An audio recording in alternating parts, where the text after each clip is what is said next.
좋은 날입니다. 오늘도 말씀 안에 승리하는 하루 되시기를 기도하겠습니다.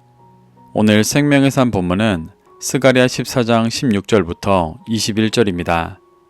오늘 본문에서는 여호와의 날에 이방 나라들이 하나님께 예배하게 될 것과 새 예루살렘과 성전이 온전히 거룩하게 회복되어지는 모습을 말씀해 주십니다.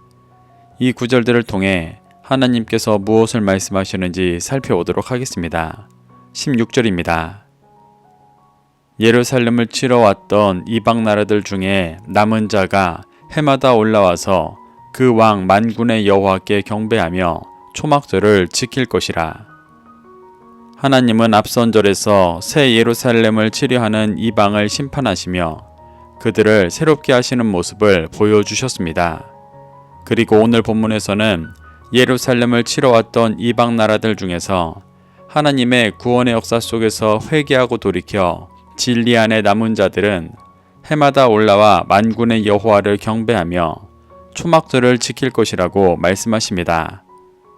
이 말씀은 마지막 때 이방인이 직접 예루살렘에 가서 초막절을 지키라는 말씀만이 아니라 새 예루살렘이 되어야 할 우리 자신의 회복에 대한 말씀입니다. 이는 이방인의 심령이 진정한 하나님의 장막과 거처에 들어가는 것에 대한 말씀을 해주시는 것입니다. 이스라엘의 절기 중 초막절은 모든 곡식을 추수하는 열방의 회복의 때를 의미합니다. 6월절에 이스라엘이 먼저 추수되어지고 이후 열처녀가 등불을 들고 신랑을 맞이해서 장막에 들어가는 것이 열방이 초막절에 들어가는 모습입니다. 이 초막절에 말씀을 상징하는 등불을 들고 신랑 되신 예수 그리스도께 나아가는 자들은 극소수입니다. 그렇기 때문에 성전을 재건한 유다 백성들 또한 변하지 않는 힘든 현실에 낭망하며 신앙을 잃어버리고 있었습니다. 하나님은 그러한 유다 백성들에게 완전한 구원의 모습을 보여주시며 격려와 도전을 해주시는 것입니다. 17절부터 19절입니다. 땅에 있는 족속들 중에 그 왕 만군의 여호와께 경배하러 예루살렘에 올라오지 아니하는 자들에게는 비를 내리지 아니하실 것인즉 만일 애굽 족속이 올라오지 아니할 때에는 비 내림이 있지 아니하리니 여호와께서 초막절을 지키러 올라오지 아니하는 이방 나라들의 사람을 치시는 재앙을 그들에게 내릴 것이라. 애굽 사람이나 이방 나라 사람이나 초막절을 지키러 올라오지 아니하는 자가 받을 벌이 그러하니라. 하나님은 초막절의 때에 땅에 있는 족속 중에 여호와를 경배하러 예루살렘에 올라오지 않는 자들에게는 비를 내리지 아니하실 것이라고 말씀하십니다. 여기서 땅에 있는 족속이라는 것은 이 땅의 가치, 비진리에 속해 있는 자들을 말합니다. 이들이 어제 본문의 내용처럼 스스로 높아진 것이 낮아지고 성소에서 흘러나오는 진리의 생수로 충만해져 예루살렘을 향해 올라가는 것이 구원의 모습입니다. 그런데 열방이 추수되어지는 초막절의 때에 여호와께 경배하러 예루살렘에 올라가지 않는 것은 성소에서부터 흘러나오는 진리로 충만해지지 않고 여전히 이 땅에 속해 있는 모습이기 때문에 하늘의 만나와 같은 비가 오지 않게 되는 것입니다. 18절에서는 초막절에 여호와께 경배하러 예루살렘에 올라오지 않는 이방인의 대표적인 나라인 애굽에 대해 사람을 치는 재앙을 내리실 것이라고 경고하십니다. 이 재앙이 17절에서 말씀하신 진리의 비가 내리지 않아 구원받은 자의 열매를 맺지 못하게 되는 것과 같은 것입니다. 하나님께서 주시는 재앙과 벌은 항상 마음을 돌이킬 수 있도록 주시는 은혜의 기회이기도 합니다. 이스라엘의 절기상 오순절이 지나고 약 4개월 동안 비가 오지 않는 건기가 찾아옵니다. 보통 이때를 교회의 시대, 이방인의 시대로 보며 예수님께서 다시 오실 나팔절을 기다린다고 합니다.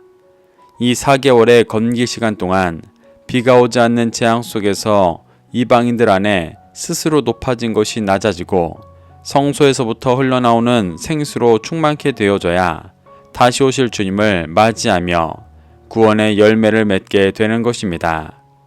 그리스도인들은 자신이 새로운 제사장 나라 백성이라는 것을 깨닫고 진리를 알지 못하는 모든 자들에게 이 말씀을 전하여 온전한 초막절을 준비하도록 해야 합니다. 이사야 66장 20절에서는 마지막 때에 이스라엘 자손이 예물을 여호와의 집에 드림같이 열방의 형제들도 여호와께 예물로 드릴 것이라고 말씀하십니다. 하나님은 이러한 모습을 통해 마지막 때에 초막절을 준비할 수 있도록 인도해주고 계시는 것입니다. 그런데 19절의 말씀처럼 결국은 벌을 받는 완전한 심판의 때가 오게 됩니다. 그렇기 때문에 하나님은 이 말씀을 통해 낭망하고 있는 유다 백성들과 오늘날의 그리스도인들에게 여호와께 올라가지 않는 중심을 회개하고 돌이켜 열매 맺는 초막절을 맞이할 수 있도록 인도해주고 계시는 것입니다. 20절부터 21절입니다. 그날에는 말 방울에까지 여호와께 성결이라 기록될 것이라. 여호와의 전에 있는 모든 솥이 제단 앞 주발과 다름이 없을 것이니 예루살렘과 유다의 모든 솥이 만군의 여호와의 성물이 될 것인즉 제사 드리는 자가 와서 이 솥을 가져다가 그것으로 고기를 삶으리라. 그 날에는 만군의 여호와의 전에 가나안 사람이 다시 있지 아니하리라.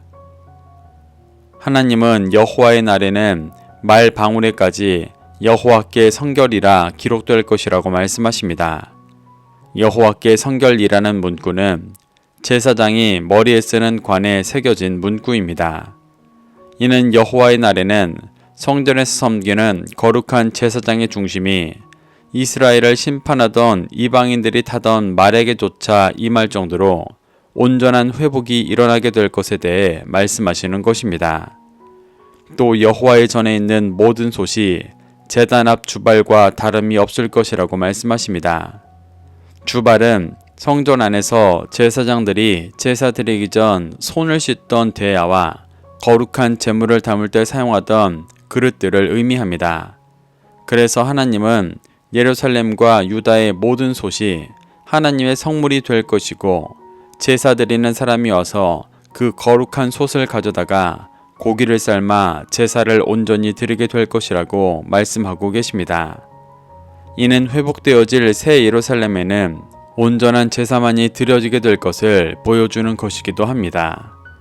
또한 그 거룩한 솥에 고기를 삶는다는 것은 에스겔 11장에서 여전히 죄 가운데 있던 유다 백성들이 예루살렘이 가마이고 자신들은 거룩한 제물인 고기가 되어 보호받을 것이라 착각하던 모습을 보여주셨었는데, 그와 반대로 새 예루살렘에서는 회개하고 돌아온 백성들이 예루살렘이라는 가마에서 하나님께 기쁨으로 올려드려지는 거룩한 제물로서 살아가게 되어지는 모습을 보여주시는 것이기도 합니다. 하나님은 여호와의 날에 만군의 여호와의 전에 가나안 사람이 다시 있지 않을 것이라고도 말씀하십니다. 여기서 가나안 사람은 혈통적인 가나안 사람을 말하는 것이 아니라 하나님께 불순종하던 자들의 모습을 대표로 표현하시는 것입니다. 스가랴가 예언할 당시 유다 백성들이 성전을 재건하고도 변하지 않는 현실의 낭망에 하나님과의 언약을 버리고 육신의 소욕을 따라 살아갔었는데, 그러한 모습이 21절에서 말씀하시는 가나안 사람의 모습인 것입니다. 하나님은 이러한 유다 백성에게 여호와의 날에 있을 진정한 성전의 회복에 대해 보여주시며 그들이 믿고 쫓아야 할 길이 무엇인지를 깨닫게 해주고 계십니다. 우리도 이러한 하나님의 역사하심 속에서 교훈받아 자신의 신앙생활의 목적을 돌아보고 진정한 하나님의 장막과 거처에 들어가기를 갈망하며 하나님께서 인도하시는 온전한 예루살렘과 성전의 회복을 누리게 되시기를 축복합니다. 그래서 다시 오실 주님과 영원한 기쁨과 평안 안에 거하게 되시기를 소망합니다. 오늘도 말씀을 심령에 새겨 승리하는 하루 되시기를 기도하겠습니다.